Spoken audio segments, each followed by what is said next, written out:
mga kalods, mga karadyo. Meron pa tayo dito Alingco DRE50. Ito pa yung naka simplex na po mga kalods. Yun, ito po siya kung nababasa nyo po, repeater ready na po yan mga kalods. Yan mga kalods. Hanap tayo ng makakaulit. din tayo kay Ito mga kalods, mag-i-interrupt tayo dyan, magre-radio check. Tatanong natin yung location po nila mga kalods. Breaker interruption.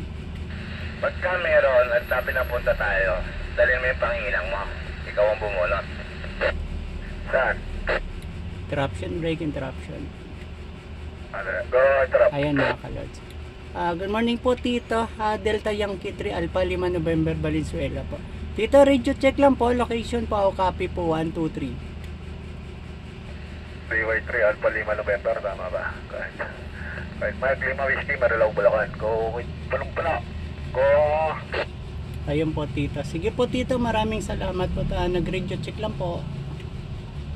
Dito. Ako kabila, 123, portable. Well, directional. Sir Tito. Sugar 9 po Tito. Loud and clear naman po. No problem po. Guide po Tito. Sa Paso Valenzuela? Dito lang po Tito. Malapit sa Pure Gold Paso de Blas po. Medyo isa ko pagkat. Roger. Sige po. Any other traffic? Go ahead. Continue. Negative na po Tito. QSY na rin po. Maraming salamat po Tito. At magandang umaga po. Copy. Ayan po mga kalods. Simplex po yan. Yan, lilipat tayo para pagganayin natin yung ating repeater. Ayan. Gagawin natin mga kalods. Patayin natin to. Press natin to. Sabay yung power. Ayan. Kung napapansin nyo po, nagbiblink po yung 438 MHz. So, kunin natin yung portable natin. Ayan. Ayan po. Maririnig nyo po yung makikita nyo po. Yan, naka-repeater na po yung mga kalods, mga karadyo. Kung titingnan nyo po, pipress ko po itong portable, may signal din po doon sa sa base po natin. Ayan, may delay po siya mga kalod, karadyo. Kaya ayan po, naka-repeater po yan. Kahit anong pindot nyo po dyan, dito, ayan, nakalock po yan sa repeater.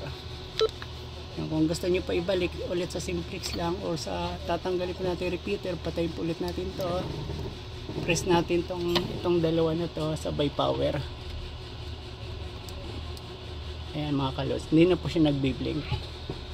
Balik tayo sa VHF kasi UHF po ito mga kalods, mga karadyo. Ayan, yan lang po mga kalods.